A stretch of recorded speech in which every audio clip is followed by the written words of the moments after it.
I'm not what I think I am. I'm not what you think I am. I am what I think you think I am. I've always had friends who are older than me.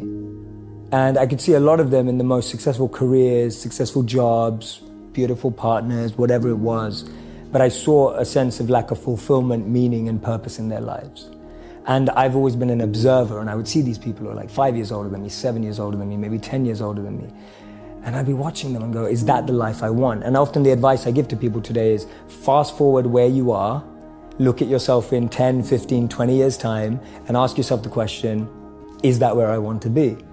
If you're in a company, look at the person who's 20 years ahead of you and ask yourself, is that where I want to be? If you're in a startup, look at where other startups have got to in similar roles and go, is that where I want to be? And if the answer is no, then you need to find a new path. We meet people who are just like us most of the time.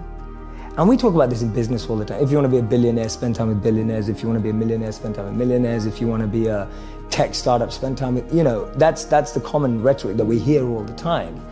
So for me, the first step is just opening yourself up to new experiences and new role models. Because most of us can't see ourselves in people, so then we try and fit ourselves into the boxes that we do see. And I mean, there's this beautiful quote that I've been saying it everywhere, and I wish I wrote it, but I didn't. So it's by a philosopher and writer named Cooley. And he said that today, I'm not what I think I am. I'm not what you think I am. I am what I think you think I am. Right? And just let that blow your mind for a moment. It's so powerful. I'm not what I think I am. I'm not what you think I am. I am what I think you think I am. So we live in this perception of a perception of ourselves.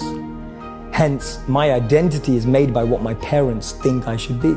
My identity is made up by what my college or university thinks I should achieve.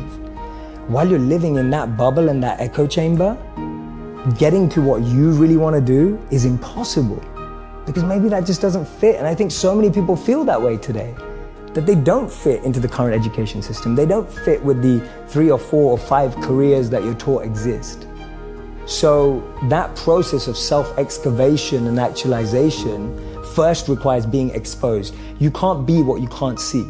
If I never saw a monk, I would never have wanted to be a monk. If I never meet a billionaire, I wouldn't want to be one, because I wouldn't know what that feels like. I don't know what it looks like. I don't know what it takes. And I think that's the biggest challenge of our society, that we're not exposed. So that's the first step, being exposed to unique experiences and role models. Second step is finding that experience or role model that you're passionate about, and exactly like you said, taking it seriously. Shadow them, network with them, spend time with them, observe them, even from afar. It takes that observation, being addicted to observing that person's lifestyle. And then the third step is going yes or no. Does that work for me? Not everyone who's going to go off and become a monk is going to feel like the way I did, and that's cool.